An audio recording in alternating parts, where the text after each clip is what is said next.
अस्सलाम वालेकुम। Last time हमने बात की थी कि आईआर का जो स्पेक्ट्रा हमें मिलता है उसमें कितने रीजन्स होते हैं और वो रीजन्स हमें किस तरह की इन्फॉर्मेशन देते हैं।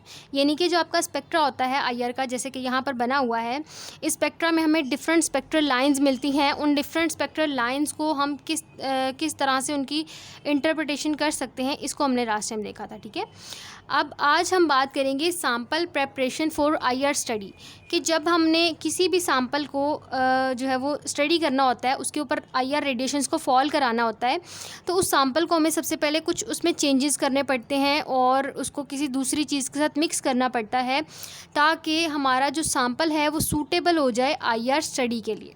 हम ऐसे ही उठाकर सैम्पल को नहीं डाल सकते या उनमें से आईआर रेडिएशंस को नहीं पास करवा सकते।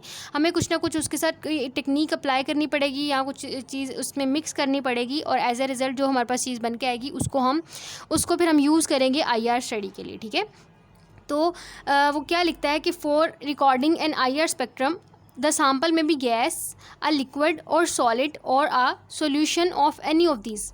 आपके पास जब भी हमने आईआर स्पेक्ट्रा को लेना होता है ना किसी भी कंपाउंड का, तो वो उसकी गैशियस फॉर्म भी हो सकती है, लिक्विड फॉर्म में भी हो सकता है हमारा सैम्पल, सॉलिड फॉर्म में भी हो सकता है और सोल्यूशन फॉर्म में भी हो सकता है। ठीक है, sample should be perfectly free of moisture, इसमें कोई भी मॉइस्चर नहीं होना चाहिए, यानी कि नमी नहीं होनी चाहिए, since cell materials are usually spoiled by the moisture. कि आपके पास जो हमारे पास अगर सैम्पल हमने लिया है ना, उस सैम्पल को हमने अपने किसी भी प्लेट में रखा है या ऐसे मटेरियल में रखा है जिस मटेरियल में हमने रखकर उसको आईआर रेडिएशंस को पास करवाना है। सपोज़ करें मैंने यहाँ पर इस प्लेट पर या इस सेल में अपना सैम्पल रखा है। ठीक है, इस प्लेट में या इस सेल में जब मैंने अपना सैम्पल प्लेस किया और उसमें से रेडिएशंस पास कराऊंगी, तो रेडिएशंस अभी मैंने पास भी नहीं करवाई होंगी, तो जो सैम्पल है ना, अगर उसमें मॉइस्चर होगा तो वो इस प्लेट या इस सेल का जो मटीरियल है जिससे कि मिलकर ये सेल बना है, इसके साथ हमारा सैम्पल इंटरेक्ट कर जाएगा। सैम्पल का कौन सा पार्ट इंटरेक्ट करेगा? जो इसका मॉइस्ट पार्ट है, मतलब कि जो इसमें वाटर प्रेजेंट है, वो रिएक्ट कर जाएगा हमारे जो सेल है उसके मटेरियल के साथ।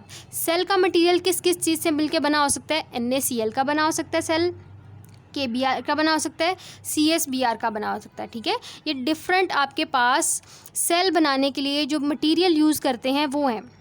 इनमें से तीनों किसी भी टाइप का आप जो मटेरियल है उसको यूज़ कर सकते हैं सेल बनाने के लिए। सेल क्या होता है?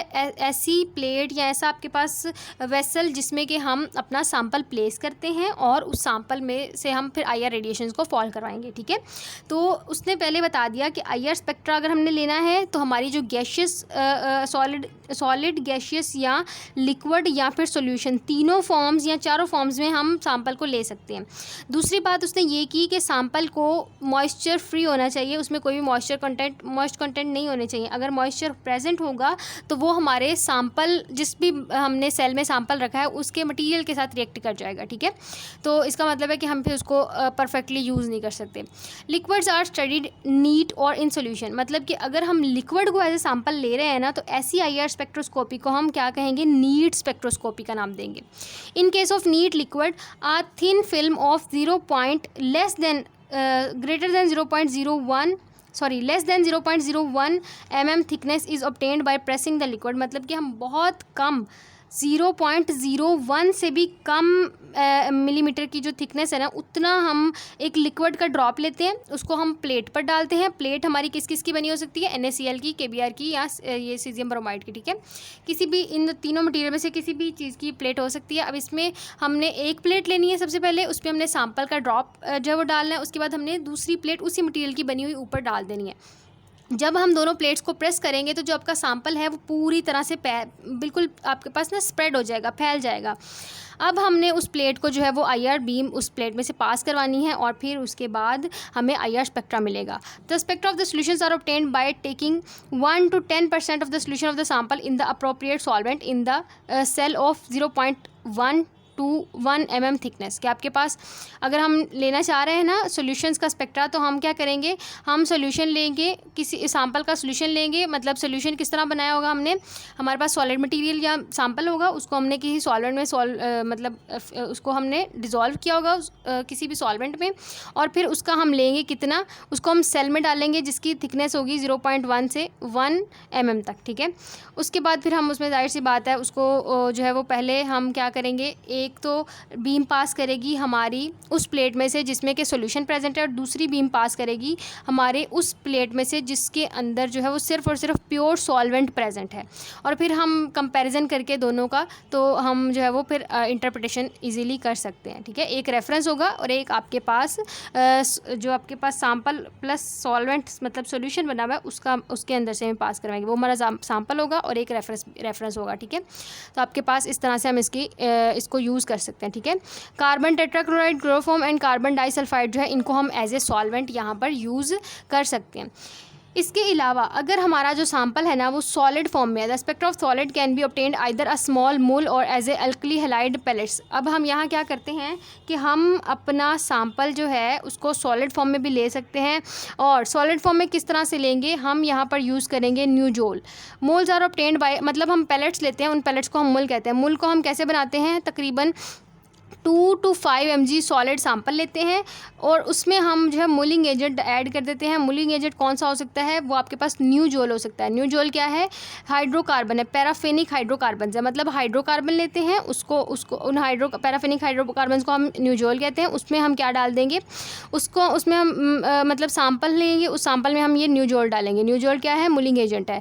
इसके ज़रिए हमारा जो सैंपल है वो मिक्सचर टाइप बन जाएगा और फिर हम उसको ईजीली जो है वो इंटरप्रेट कर सकते हैं। ठीक है, तो जो सस्पेंडेड पार्टिकल्स है ना, हमारे जो सॉल्यूशन है जिसको हमने बनाया है, या आपके जो सॉलिड के पार्टिकल्स हैं उनका जो साइज़ है वो लेस देन 2 माइक्रोमीटर जो है वो होना चाहिए, ताकि हम ज़्यादा अगर देखें साइज़ आपके सॉलिड पार्टिकल्स का साइज़ बहुत बड़ा होगा तो जो रेडिएशंस है वो स्कैटर होंगी। साइज़ को छोटा होना चाहिए, और कितना छोटा होना चाहिए, 2 माइक्रोमीटर तक, मतलब इतना छोटा उसको साइज़ होना चाहिए। ठीक है, अच्छा इसके बाद नेक्स्ट एक और तरीका है यहाँ पर कि alternatively about 1 mg of the sample is finally grounded. आपके पास 1 mg सैंपल लेना है, आपने उसको फाइनली मतलब पाउडर फॉर्म में कन्वर्ट कर देना है, और उसमें हम जो है वो उसको मिक्स करेंगे किसके साथ, पोटाशियम ब्रोमाइड के साथ।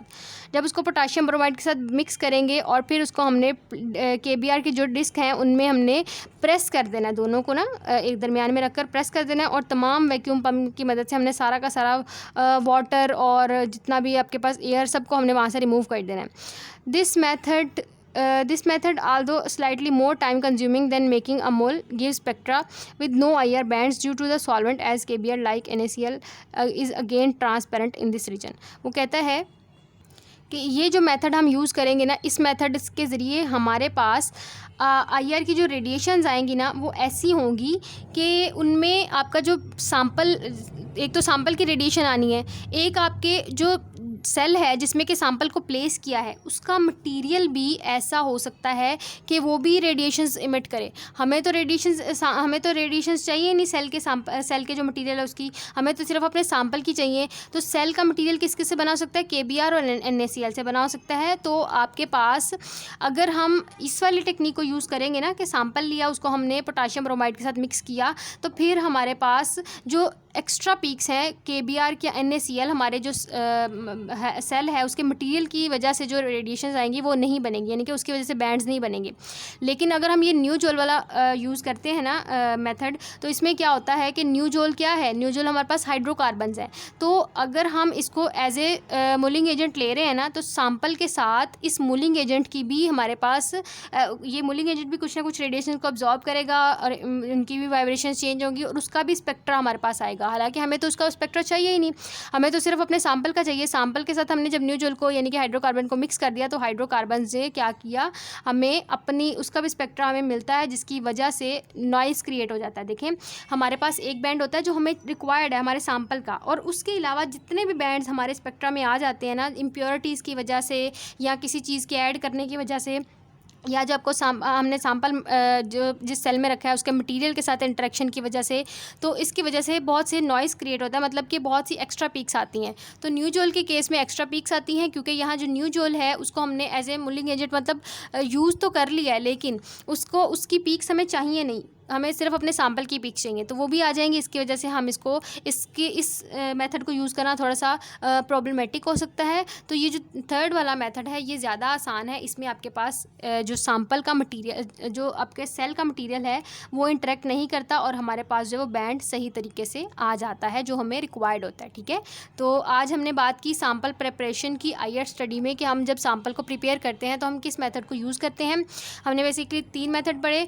हम सॉलिड सैंपल को भी ले सकते हैं, लिक्विड और गैस, तीनों तरह के सैंपल को हम यूज़ कर सकते हैं। लेकिन हम अगर लिक्विड सैंपल को लेंगे तो लिक्विड सैंपल को हम जो स्पेक्ट्रोस्कोपिक टेक्निक होगी वो नीड स्पेक्ट्रोस्कोपी कहलाएगी। ठीक है, अगर हम लिक्विड सैंपल को यूज़ करें। और उसके अलावा हम सॉलिड सैंपल को भी ले सकते हैं। सॉलिड सैंपल को हम 2 तरीके से ले सकते हैं। एक तो हमने इसमें जो है वो सॉलिड सैंपल लेना है और उसमें हमने क्या ऐड कर देना है, मोलिंग एजेंट ऐड कर देना है। उसके बाद दूसरा मेथड ये है कि आप सैंपल लें, सैंपल के साथ आप पोटाशियम ब्रोमाइड को ऐड करें तो एज ए रिज़ल्ट आपके पास क्या हो जाएगा कि जो स्पेक्ट्रा है वो नॉइज़ फ्री आएगा। ठीक है, तो ये सबसे अच्छा मेथड है आपके पास आईआर स्पेक्ट्रोस्कोपी को परफॉर्म करने का। Thank you.